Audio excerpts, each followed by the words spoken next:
Thank you, thank you. So good to have you here with us. And thank you, Bob, for that beautiful accompaniment as well. The two of you are just terrific together.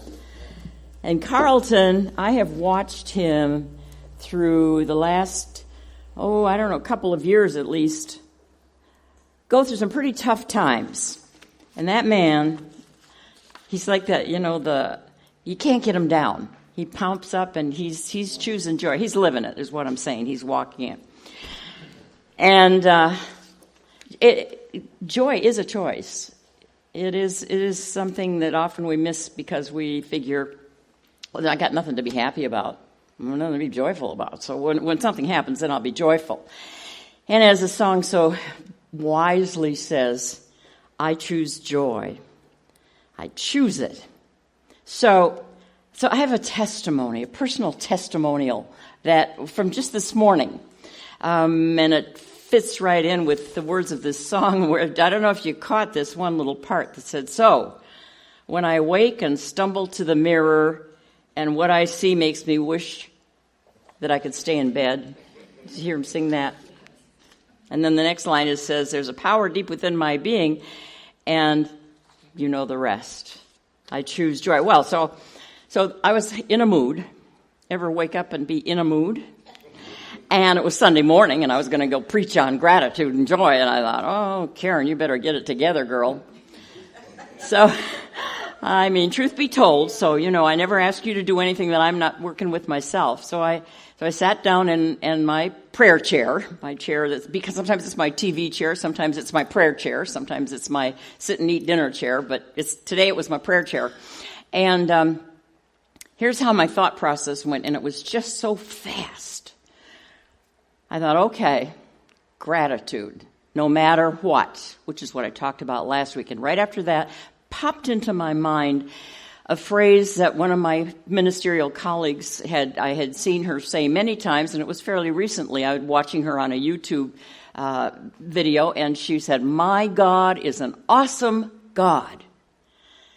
And that popped into my head at that moment, and it just put everything into perspective.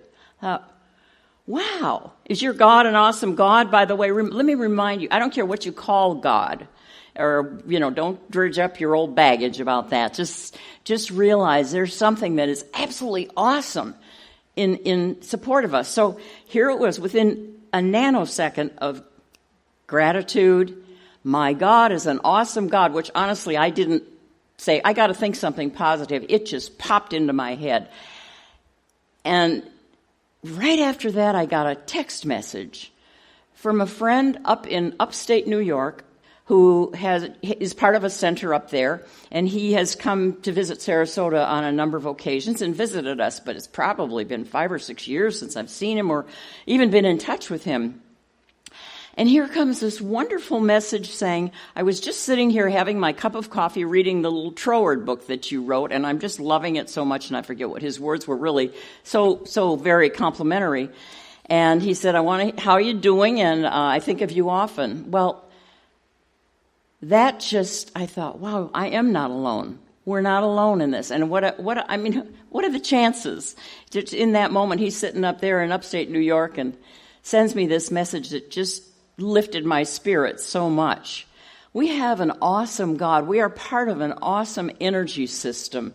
And if we keep on infusing our consciousness with those reminders, whether it's like I do, listen to, watch some of my colleagues speaking, reading, spiritual vitamins.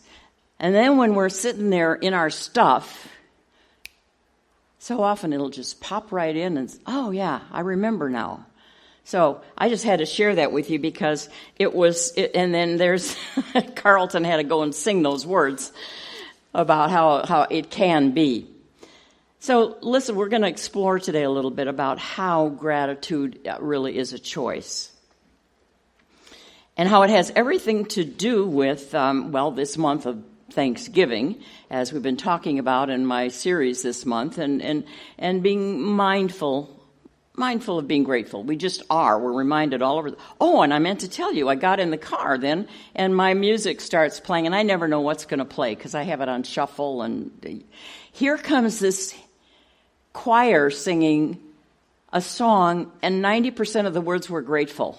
Grateful, grateful. I'd never heard the song before. I don't know who the choir was, but they're singing great. They're chanting, in case I didn't get it. By the time I got here, I was infused. I mean, this is when we choose to get into the vibe of gratitude and joy, knowing it's there no matter what. It's right there, just flooding in. So,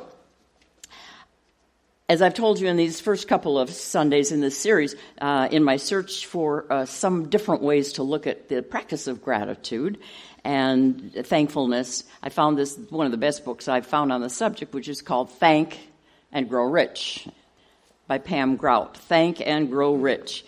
And the subtitle is a 30-day experiment in shameless gratitude and unabashed joy. You think, well, how come those two are together? And that is the theme of her book. She's reminding us gratitude is the same, the flip side of unabashed joy. So in talking about this month and the first Sunday, just to refresh you, and you can hear this all on our podcasts, on our website. First Sunday was gratitude as a magnet. Gratitude as a magnet. And it was talking about the dynamic creative power of gratitude, because when we're in an attitude of gratitude, it truly does two things. It reminds us of all we have for which to be grateful, and it also attracts to us more and more experiences for which to be grateful, more and more rich experiences. So gratitude serves as a stimulant of recognizing how rich we already are and then bringing more to us. And the takeaway assignment for that week was to very simply, just try starting to say thank you. Thanking everything right then and watching how you grew rich in experiences, rich in consciousness. And then we ramped that up last Sunday by saying thank everything no matter what. No matter what. And that can be a tall order. I mean, let's admit it. Sometimes, don't talk to me about gratitude. So how were we supposed to do that? Well, here's how Pam Grout, the author, said it. She had three suggestions. One is shake your pom-poms at dang near everything. Shake your pom-poms at dang near everything. Give thanks no matter what. The second thing she talked about was insist on the gifts no matter what, because they're always there. And the third thing was simply look up with your inner and your outer eyes. And as we said, an altitude of gratitude. And I expanded on all of those. And as I say, you can hear more about that on our podcast. And today is taken from her subtitle, which is Gratitude is Unabashed Joy. And if you're looking for joy in life, and aren't we all? I mean, who wouldn't select joy? It seems that the truth is gratitude is that. Gratitude is unabashed joy. And joy is God expressing, by any name you want to call it. God, by its very nature, is joy. You've heard me talk before about the modern-day mystic, Pierre Teilhard de Chardin, who was a mentor to another modern-day mystic, Jean Houston. And they had so many wonderful insights about the spiritual walk, the spiritual practice. And he simply said, joy is the most infallible sign of the existence of God. Joy is the most infallible sign of the existence of God. Well, isn't that a relief? We don't have to go digging around trying to find the proof and do all the mea culpas and all the other things just to, kind of be sure there's a God. Joy. Joy is the most infallible sign. So let's explore this relationship between joy and gratitude, because they're not separate. As the author says, she says gratitude is unabashed joy, and come to think of it, joy is unabashed gratitude. It turns out we can't have one experience without the other. Gratitude and joy joy and gratitude. They're two sides of the same coin. And just as a reminder about this, even as we've been drilling down each week and kind of saying, well, let's discover the many, many gifts that we experience when we're being thankful, when we're being in gratitude. We're also reminding ourselves and knowing that we're blessing and benefiting the world around us. There's a ripple effect. So lest you think that enjoying your joy and being in that wonderful state of gratitude is selfish. Know that it is the most generous thing that you can do for the whole planet. I mean, think if the planet was full of people who were joyful and in gratitude. That would change everything. And so Pam Grout in the book says one of the greatest ways that we can demonstrate gratitude to our fellow travelers is to enjoy ourselves and let people know that enjoying themselves is a good thing. And now it seems obvious, but in a way it isn't so obvious. I think, again, we draw a line kind of thinking, well, if I'm enjoying myself too much, maybe I'm somehow taking from someone else, or someone else isn't going to perceive it in the way that I am. But it makes sense, doesn't it? Isn't it inspiring and energizing to be around people who are enjoying themselves? I mean, really, as opposed to people who are not. I mean, I'll love to bask in the joy of people having a good time. So it is uplifting. So she's saying, walk the talk and be the example of joy and gratitude, just shining. Now, if you're not feeling it, and as I started out by saying, there's some times when we're just not feeling it, not in the mood, maybe having a cranky pants day, I'm going to suggest 3 practices for experiencing gratitude as unabashed joy. And the first one is to simply smile. Nobody's smiling. Good grief. Thank you. That was better, even if it was forced. Sometimes, and even better, laugh. Laugh often. Smile and laugh. Because the thing is, sometimes we have to start with our body, and the mind will follow. I know we talk about consciousness creating, and that is true. But sometimes, because we're human, the mind just wants to go to those old dark places. So we have to start with our physiology. So as often as you can, smile and even laugh and see how that shifts you to joy and gratitude. Well, one of my favorite metaphysicians, W.C. Fields, I'm sure you know of him, that somewhat dour movie actor from some time ago, simply said this. He said, start each day with a smile and get it over with. Now, there's that. There is that. And it is a spiritual practice, too. As Dr. Ernest Holmes, the architect of our philosophy, said, there is a laughter of God. Let's laugh. And there is a joy of the universe. Let's experience it.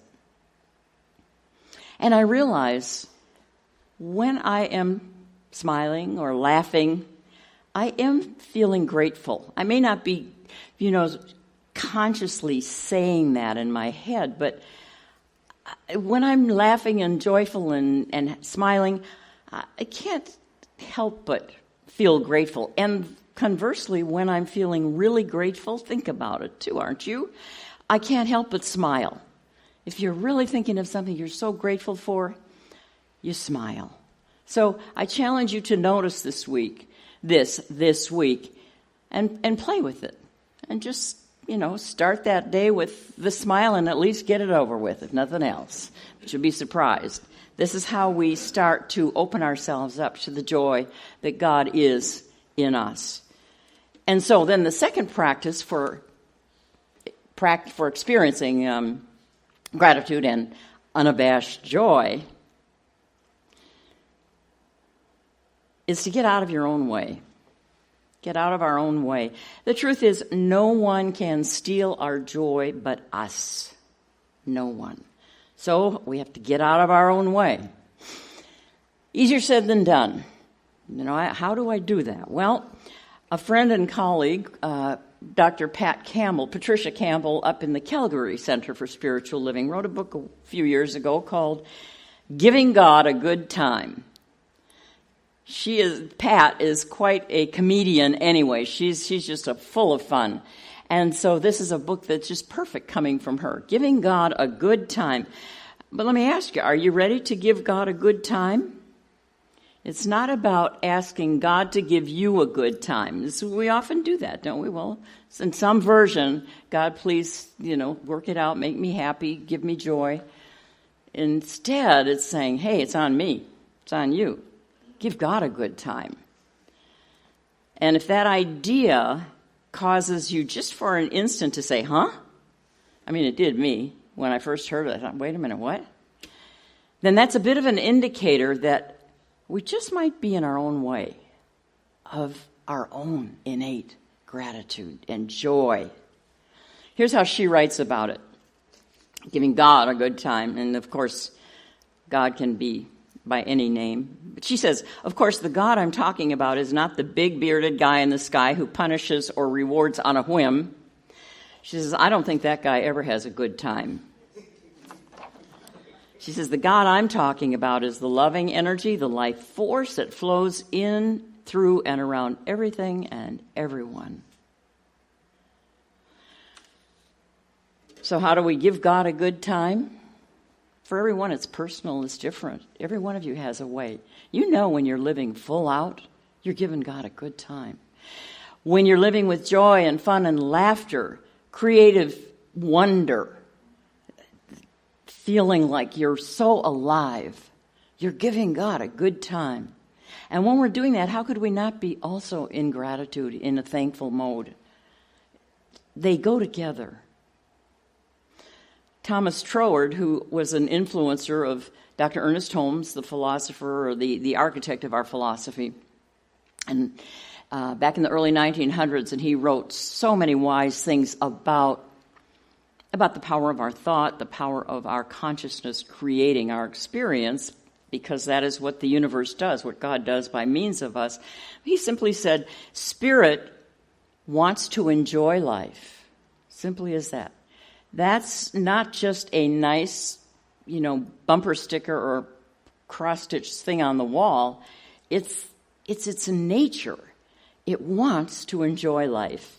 And there's an old ancient Sanskrit saying that also states, thou art God, and God enjoys being God. You can connect the dots. You are God, and God enjoys being God. So we need to get out of our own way of this really irrepressible, joyful essence of our being that we're born with. We are born with it. Probably most of us have enjoyed cruising through or scrolling through all the cute baby things on Facebook, all the cute baby videos that people post.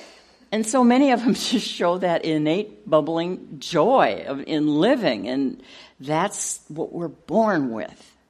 And when we watch those, isn't there a little something that resonates and says, I connect with that. Maybe even not consciously, maybe we think, well, I'm a grown-up now. But the truth is, we have that in us. We have that in us.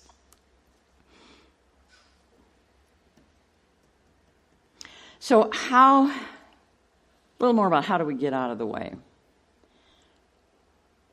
Or let me put it another way. What is in the way? What is in the way of us experiencing that joy and that gratitude as the flip side of the joy? I think one of the things is we're often obsessing about when I get this, I will be joyful. When I accomplish that, I will be happy and or grateful. It's kind of attached to something and attached to the future. And then we don't even notice the joy that already is in us.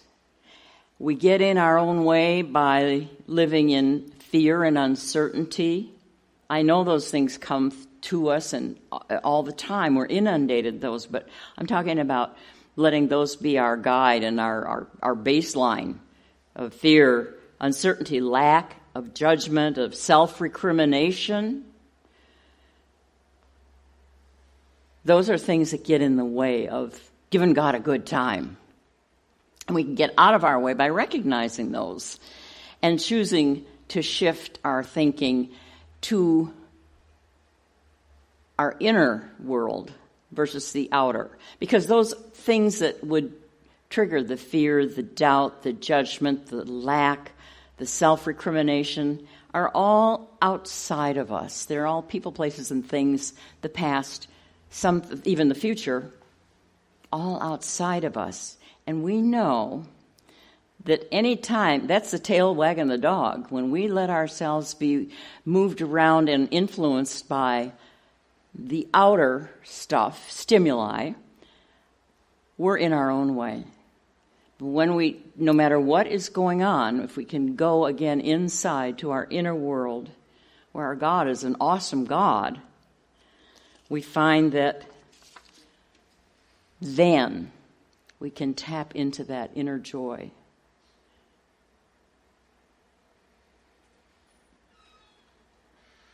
So give God a good time. It is a practice. I got to tell you, it is a practice. It's not just like, oh, I got it. I'm going to go do that all the time. Or maybe it was for you, but for me, it's a practice. All right, the third practice for experiencing this gratitude and unabashed joy is don't let anyone or anything steal it from you. Don't let anyone or anything steal it from you. Sometimes we let it get stolen from us just because we're looking for something big and shiny. One author wrote, we miss the miracle because we're looking for the big boom. We're distracted by looking for, again, something we don't have. And we're missing all the little things, all the every moment by moment things that are there to reveal our joy and gratitude. Remember that author and the neuroscientist Jill Bolte Taylor, who had the stroke and wrote the book called My Stroke of Genius, and for a long period of time the left side of her brain was just not functioning, but boy was the right side. And that's the side where our innate joy, just spontaneous joy, just bubbles. And the book is fantastic, and we're going to explore a little bit more of that when we talk about joy in the month of December. But I love this that she said. So this is, again, about not being distracted by and letting the fact that the big stuff isn't there steal your joy. She said, I wake up every morning and I joyfully wiggle my toes and my fingers and I say to myself, good morning, girls. Thanks for another great day. When's the last time you said to yourselves, good morning, folks. This is going to be a great day. We're all going to work together now. And what that is tapping into what's already there instead of being overwhelmed by the worries about the coming day or the to-dos on the list, you know. So here's a 3-part reminder of how then to not let anybody or anything steal your joy.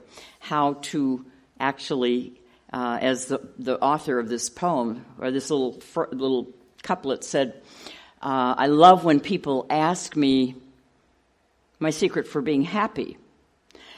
And he says, well, I don't really have a secret, but number one, I don't think the universe is out to get me. Think about that. I decide not to let myself think the universe is out to get me. The other side we say is the universe is on my side. The universe is a friendly universe, always in support of me. So that's number one. Number two, I don't listen very long to people who want to convince me that I should be unhappy. Hello. If it's not people you know, it's people you overhear or the media. So many voices that would say, you know, what should you worry about today? What should we be upset about today? And how about don't listen very long to that kind of chatter, trying to convince me that I should be unhappy. The third thing, I pay attention to things that make me unhappy, and then I stop doing them as soon as possible. Stop it. Just stop it. I know that's not as easy as it sounds either, but it's true. I mean, sometimes, what was it when it was like banging your head against a wall because it feels so good to stop? Well, there's that. But there's so many ways in which we kind of rationalize and justify staying in our own way. So anyhow, that is pretty much the whole secret to gratitude as unabashed joy. Smile and laugh often. Get out of your own way and give God a good time. And don't let anyone's or anything steal your joy, because the truth is, God wants to have a fabulous time by means of you. That's what it is. And in fact, as Carlton's going to sing, so come on up, Carlton. He's going to sing, and Bob's going to be with him. God makes me want to sing. And so it is. Thank you.